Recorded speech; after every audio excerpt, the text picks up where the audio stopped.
Welcome to the Beers with a Miner podcast. My name is Mad Mumzie and I've been driving the huge dump trucks in Australian open cut mines for over 10 years now. I wish I had $1 for everyone who said to me, "How does a little thing like you drive those big trucks? You must be rich. How do I get a job doing that?" This is what started the Mad Mumzie journey to share stories and tips from living a mining lifestyle and to let others know what it's really like. Not everyone is cut out to be a miner, but why not? What does it take to thrive and survive in this industry? Now, let's dig in. Get it? Dig? Mining? Oh, crack me up. Welcome to an audio blog, which is a chat with just you and me. And this time we actually have the ABC as well. So I'll insert an interview that I did recently, which is one of the reasons that inspired me to do an audio blog. I haven't done one for ages. A bit of a rant, I suppose, and a catch up. I had an email from our good friend Woody, who was on the podcast, and I shall share the link to his episode in the show notes, which can be found at madmumzie.com/beers76. And, he just is in lockdown down in Melbourne. Sorry to hear that, my friend. We're thinking of you. I'm up here in central Queensland, and at the moment with the COVID, we're pretty okay, but you just never know when it's coming your way. So hang in there, my friend, and thank you for inspiring me to get off my butt and actually record an episode, because you said you've been waiting. I've come close a few times. I have some really good interviews lined up, but I have been pretty crook, probably for nearly a couple of months, really. Just not COVID, but a chest infection with a niggling cough that just will not go away. Well, that's what it is now, but before that it was just really crap. So even when I did my interview with the ABC, I said I can do it so long as you can edit out my coughs. And I'll be doing a bit of that in this episode, no doubt. They tend to come along when I get excited or if someone hugs me too hard. Here comes one now. So let's kick it off with sharing the audio file that the lovely Melanie from ABC Tropical North sent me, the replay, and it aired on the ABC Radio Queensland Country Hour. I heard it on the Rural Report at 6:15 in the morning, and my daughter and I were sitting in bed listening, having a cuppa, and she said, "Oh my God, Mum, how did you sound terrible?" I was devastated. I thought I sounded better than that, and that is like my voice at its best at that time. And hopefully as you're listening to this, it's a little bit better than this upcoming audio, which is all about mining inquiries, and I'll share it with you so I won't, reinvent what I already said or repeat. But I would like to thank my sister, my blister, my fellow steel cap sister, hard hat mentor, because she helped me to reframe my thoughts around mining inquiries. I've done a couple of episodes on them now, and there was another one going on over in WA, and she'd put a post on LinkedIn about it, and I was coming at it with the frame, the mindset, the boots. What boots is what we talk about.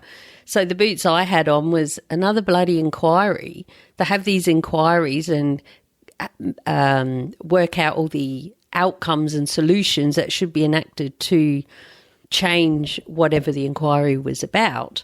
But not much changes, and then a few years later they have another inquiry into the same thing. So it pisses me off, and you know that if you've been listening to my podcast.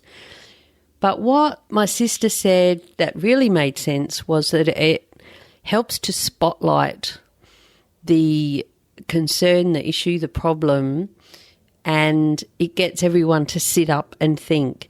So what was happening over in WA was, and still is actually, as I record this at the end of July 2021, an inquiry into sexual harassment in the mines over there, sexual harassment against women. But it goes a lot deeper, and I'll read that to you in a sec, what they want to consider during this.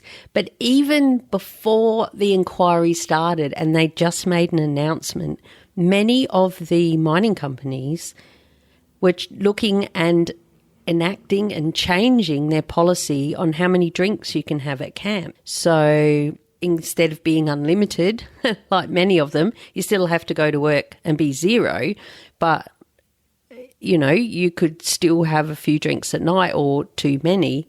But this is all to help with the safety of people in camp, because sadly there's been a couple of rapes over there. And actually we did have one here. You know, how many times does it happen and it doesn't make the media or a government inquiry?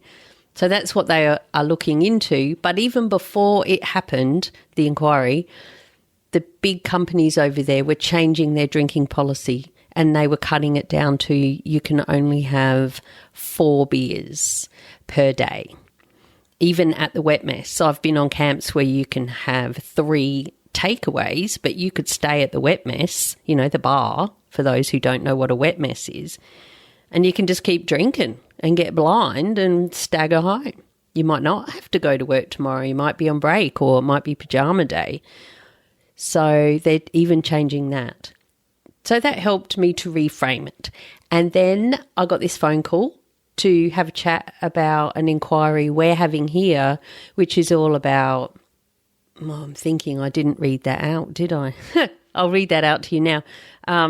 But our inquiry is about job security, so contract labour hire, and that's what I talk about in this audio.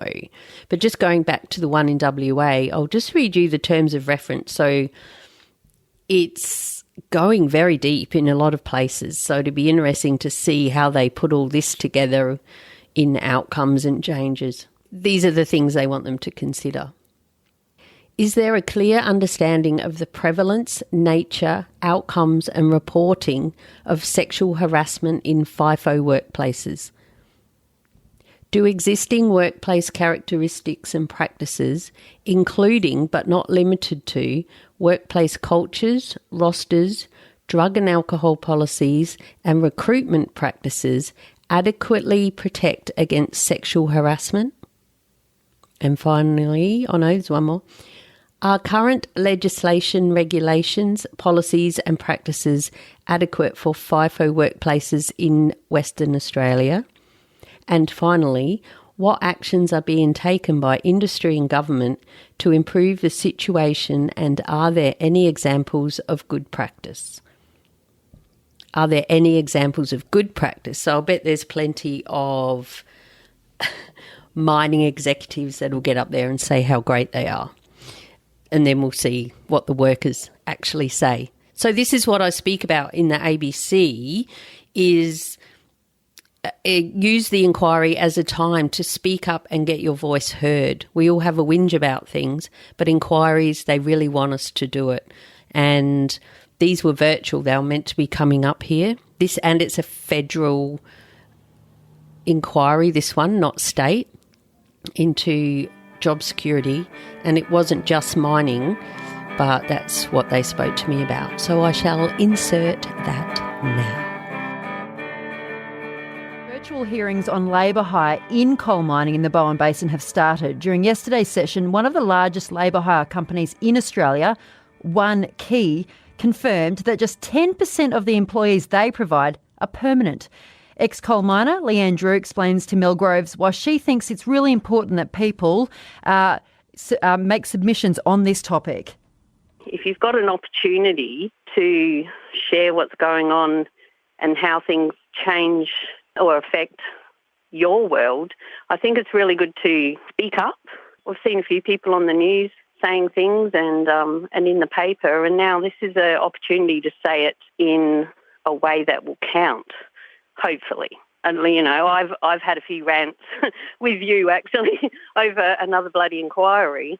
But recently I've started thinking, well, at least an inquiry spotlights the issue again, gets people talking about it, gets people thinking about it, and what can be changed. Being virtual, I'm assuming that's how you then could make your own submission as well. And I'd like to encourage everyone that is, let's face it, we're pissed off with this labour hire, contract labour hire. It's been going on way too long. It's been spoken about all too often, and we really need to do something at another level to make change. And this is another level. This is federal government. So let's see if we can get our voices heard. It is something that we have discussed before. We've gone over it before, but tell me, what are some of the impacts that you've seen personally from people being hired on a casual basis on contracts rather than as, say, permanent staff? Well, the biggest overarching one probably is you just don't have that job security. You could get told at the drop of the hat, sorry, don't come back for your next swing, and they don't even have to tell you why. And then there's all the trickle-down effects of it as well, like going to a bank to try and buy a house. You haven't got that permanent, some people have been labour hire, contract labour hire for 5 years, longer even. And it's just getting, that's ridiculous. You need permanent, you need a shirt. And now some of the contract labour hires are making it look like you're getting a shirt, but you're getting a shirt with them. You don't get holidays and sick days. And if there's say, the company that you're working for aren't doing the right thing by the client, which is the big mining company, so your labour hire company, they might get ousted, get the boot, and they'll put in another labour hire company. And I've seen that. And sometimes they will just let you jump over to the other mob and wear a different coloured shirt. But that's not always the case. Sometimes they'll bring other people with them. Also, the big issue, and this came out a lot in that other inquiry into the explosion at Grosvenor, was about contractors being less likely to speak up and verbalise issues, hazards, things that they don't think are right for fear of losing their job. And the big companies, a lot of times they'll say, oh, no, that doesn't happen. But old mate at pre-start, contractor, speaks up about something. The mining company aren't happy about it, or the supervisor or whoever. Next minute, he's not here anymore. He got told, oh, no, your job's no longer, or she, your job is no longer available. And they don't have to say why you got fired or put off. But everyone on crew knows or thinks that, well, they did park that truck up because they thought it wasn't safe. Or they did shut the pit down because it was too dusty. So we have to speak up, and a government inquiry like this, especially at a federal level, it has to help, at least put the spotlight on it. And then the next level, of course, after they have an inquiry, is they have all these outcomes and changes that should be happening, but are they enacted on? And that's where I get frustrated with inquiries, because a lot of times they might not be, like, no shit, Cheryl, we know that, you said that 4 years ago at the last inquiry, but things still aren't changing. But in addition to that, do you see, is there still a place for casual employees on the mine site? I think back when I started, back in the day, 180 years ago, I started as contract labour hire, and I did my 12 months, actually. Well, at the time, they were saying, if you just come, do a few months labour hire, and then you'll get on and get a shirt, and it was always a big deal about who were going to be the next ones to get picked. So I can see its place for short term when you first start, and then with the view to be getting on permanent. So interesting to hear from you, Leanne Drew, an ex-coal miner, talking about casualisation in that industry. So there you have it. Bit of a rant, and it went on a bit longer, but they cut out some bits, and they always do a pretty good job at picking out the important parts of what I had to say. And of course they removed my coughs. I was a little bit disappointed they didn't mention the podcast or that it's Mad Mumzie, but anyway. Thank you, ABC. Oh, and the picture that they used in because they always do an article to go on their blog, which goes everywhere, and the picture they used was a really old one where they come and interviewed me when I was back up in my shed, and It's terrible. It shows all these wrinkles and it's disgusting. I look a hell of a lot worse then than I do now, and I was sick. So, mind you, when you use Zoom, you can touch up your appearance, and when you're doing an interview or doing a recording on video, you can smooth that skin out. So maybe I just don't ever look in the mirror. All right. So I think that covers the inquiries. I'd love to hear your thoughts about this. Always feel free to hit me up. hello@madmumzie.com. Now for a word from our sponsor, Julia Hartman and the Bantax Accounting Group. If you head to bantax.com.au/miners, that's BANTACS, you can download a free booklet all just for us miners. And there's also a spreadsheet in there that helps you check off what tools you have for your trade, like your isolation lock, work boots, 7 shirts, all of these sorts of things, and you can weigh them up and it'll tell you if you qualify weight-wise to claim your trips out to work. I strongly urge you to head to bantax.com.au/miners and tell them Mad Mumzie sent you. Moving on, I want to also talk about my plans. I was right now meant to be over in WA, Western Australia, with my sister, recording heaps of our What Boots podcast episodes. And what's that? You didn't know I had another podcast? Yeah, with my sister, Steel Cap Sisters. So yeah, search for What Boots. We've got 3 big, massive episodes. But due to COVID and me being sick, and I couldn't get the jab, so because I was sick, I have rescheduled for next week. But then that'll only be one, and then everything just went to shit, even worse with COVID. So, you know, we don't want to, I don't want to. I'm choosing not to bring it back here to my mum. Love you, Mum. And also, I don't want to get it and give it to others, but I don't want to get it for myself because of my chest. So my sister keeps saying I'm high risk, like me. I'm like, oh, but I'm young. Just ask me, I'll tell you. So anyway, didn't go. I was going to have a few meetups over there and catch up with some people that have been on the podcast, and I've only met them virtually. So we were going to have a meet up in Perth and stay the night, and probably have another one in Mandurah as well, because there's a few people we know who live there. So we didn't do that. So I stayed home and got sick, stayed sick instead. But anyway, here I am. I am back, baby. And I've been connecting with people a lot lately who are really still trying to get their foot in the door of mining.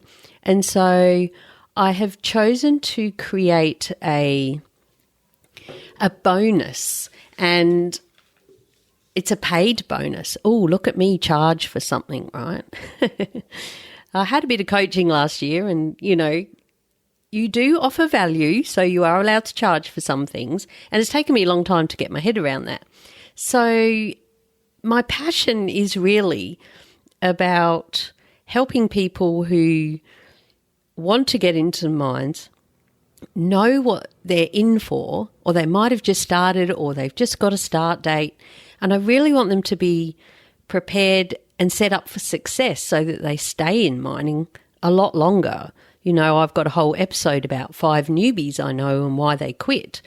And just this week in a social media group, I saw a lady who got her start, took her nearly 2 years to get a job, got out there, lasted a couple of weeks, just couldn't hack the mentality of the guys she was working with, and so she left. She looks like she has managed to get into a better place, so that's really good for her. But I feel like by knowing more about the situation in camp life, you know, choosing your uniforms, travelling, you know, write down little things like the laundry etiquette. What I want to do is help them to, or you, reduce the overwhelm that comes when you first get a job in mining. You old-timers have probably forgotten what it's like, right? But there's so much that is about to change. And so by reducing their overwhelm of not knowing and fear and frustration about what they're going into, and some of the onboarding by the, not always just contractors, I guess, but most of what the ones that I see are, they're just getting told, go for a medical. This was a lady the other day in a group. She got told, go for a medical, so she thought, oh, I must have got the job. Did her medical, never heard back if she was successful in the medical, like if she passed. And then she got told to go and, yeah, that's right. And then she got told to go and choose her uniforms or to order her uniforms. And then she got her flight details. And that was it. And I mean, actually, she's the one who was saying, and then she got out there and it was shit. And I'm like, well, kind of a no shit Cheryl situation, right? Look at the onboarding and the start. They didn't tell her anything. She was going in blind.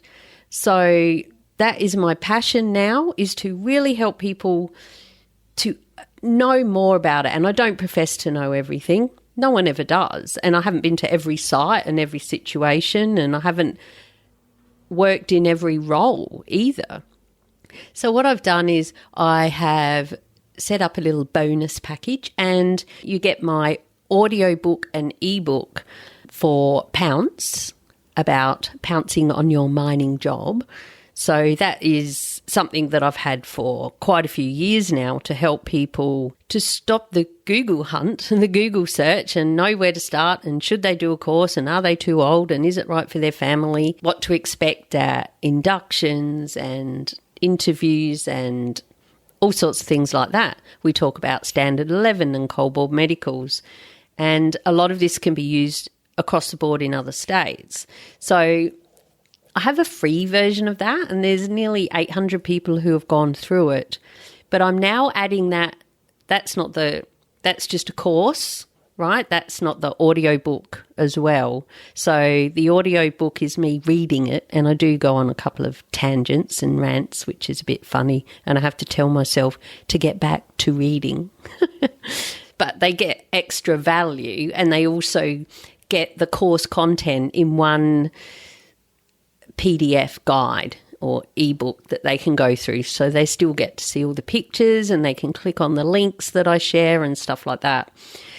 I sell that on its own for $27. So if you want that, just head to mining.teachable.com. But what I've done in the last couple of weeks is for $47, you can also come along to my Facebook group, a private community where there's no bullying, there's no stupid questions, and there are other people in there as well who I'm calling Mad Mumzie's experts, who are like Mad Baz, trainer assessor, and a bloody legend, right? He's in there helping people. We've got Danny Atamate. She is our WA recruitment and HR specialist. We also have Mel from New South Wales, who's our New South Wales guru. Hi, Mel. And hi, Danny. And hi, Baz. Of course, my sister, Hard Hat Mentor, and there's a few more people coming on board. So, but the big part of it is the live Zoom calls that we're having, where it's a Q&A with me. So we've done one so far. We did it on Saturday night, which was great. And there were a few of us on there, and the 1 hour session turned into 2.5 hours of gold dripping from the ceiling. It was a lot of fun, and you know me, I love to talk to people and help them. So there were lots of great questions, and it was really good. And we had a lady from WA who actually works in the mines, but not in the role that she wants. So she's not a dump truck operator, which is her dream job. But she came in halfway through, and she had her high vis on, and actually gave us a tour of her donga, which is great. And that was really good for the other people that were on. So I'm building a real community, and I want people to go in like an undercover newbie. Yes, I'm a newbie, but I know a bit more than you might think. And that way you can focus and channel your energy into taking in your training and doing all your miles and miles of paperwork that you don't even know is coming. So I have that little bonus set up there, and that's $47 and lifetime access into that group. So there's a few people signing up for that, and it's my passion and I'm loving it. So that's what we're doing there. And it's really good to see at the moment that there's quite a few traineeships and newbie roles, apprenticeships going.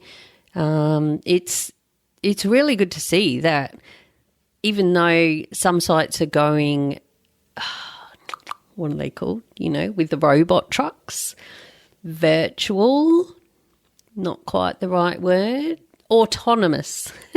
I knew it'd come to me. I'm not having a beer today. I'm having coffee, so perhaps that's my problem, but it is early. So even though there are autonomous trucks and dozers, I know there's a driller coming. I don't know if that's actually happening. I was watching a video the other day and there was a digger loading a truck, like the truck backed in and then he's loading it. It wasn't digger actually, it was a shovel, big cat shovel. And then there was a dozer up the top feeding him the cream. I must say it was rice bubbles, not Weet Bix. I'd love to know how they go with that. But in the comments, it said that because they had what was the tagline? Spot the truck operator.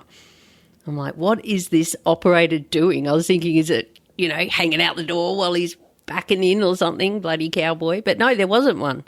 I'm like, oh, well, right. It was an autonomous truck. So the shovel didn't have any cones hanging down for visually lining up in the right spot because it just knows. But the shovel operator was a real person and the dozer and the truck were not. So that was quite fascinating, and I could have watched it all day actually.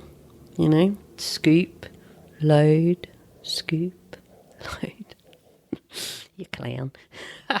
So yes, lots of traineeships and apprenticeships are going, so have a look around. Check out your mining jobs on Facebook. Go to Seek and make sure you put in the mining keywords. So no experience, new starter, traineeship, clean skin, mining, dump truck operator, things like that. And they will, I got an email just yesterday from Carmichael Jobs actually, and I must have put in there some keywords and they sent me an email of all these jobs that are available. So if you go to carmichaeljobs.com, I think it is. I'll leave a link in the show notes, madmumzie.com/beers76. And yeah, there were cleaners, all sorts of things. So have a look at that. I really have one more thing that I want to share with you before we say goodbye. And I want to honour a lost miner that many of you listening will know, especially if I've worked with you here in central Queensland. His name was Cobba, and many also know him as his real name, Ray Rogers. And I can say this because it's publicly known. He was working at Goonyella here in central Queensland, and sadly he had a heart attack and passed away on site. And went out to work and just didn't come home to his family, his friends, his mates. And it hit hard to a lot of us here because personally I worked with Cobba when I first started in mining in Queensland, and that was around 2004, and he was on the service car, and he's an amazing fellow. He looked like Catweasel. That's how, the best way to describe him. He had this long beard, big smile, gorgeous eyes, and just a warm, lovely human who would always brighten your day and have a story. He was really known for his stories, and you never knew what he was going to talk to you about while he was fueling up your truck or putting oil in because you'd done a hose in your loader or something. And just a top bloke. And he also used to visit some good friends of mine who live locally, so I'd run into him on and off over the years, and not in mining, just, kicking back down by the river having a beer. So it was very sad to hear firstly that someone had passed away in a mine. We didn't know if it was an incident, and then they were saying it was a medical emergency. And we can really relate to that because of what happened to my daughter's partner, Big T, Tony, when he too had a heart attack at the bottom of a coal mine and didn't come home. So really, we can really relate to how the family are feeling, and there were some things that were shared by the media. That's why it's always good for me anyway, and my sister, we've spoken about this, is to just wait and get the facts. We're not reporters, but we are humans who really want to know what happened as well, and then to find out that it was someone that you know, and then people messaging, like my old supervisor. I haven't heard from him for years, except every now and again on Facebook, and he messaged me and he said, "What was that? Was that really Cobba? Our Cobba?" Yeah, our Cobba, mate.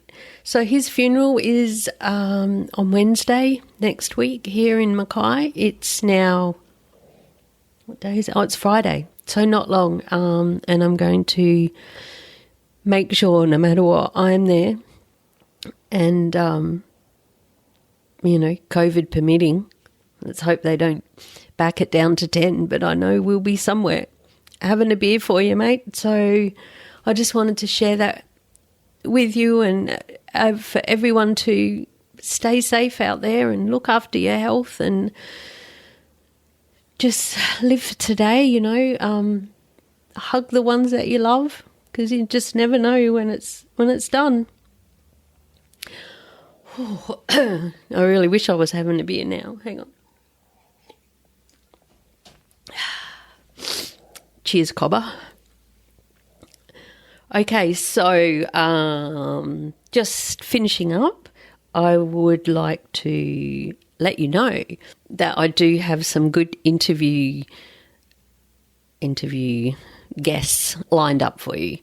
We haven't got them locked in yet. I've been waiting and filming myself. I've been waiting to get my bloody voice back, I've had to cancel quite a few times on people, and I apologise for that. So they are coming. Watch this space. And I think I might do a few more audio blogs where I just chat with you so we can keep it regular.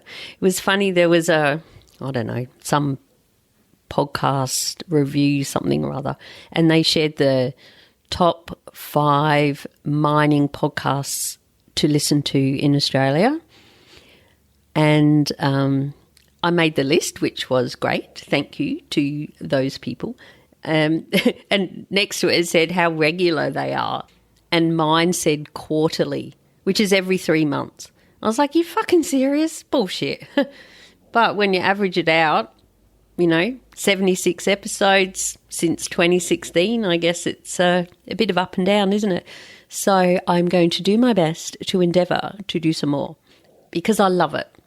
I really do. Just life gets in the way, sometimes, as I'm sure you're aware, and I'm not going anywhere. I'm still here.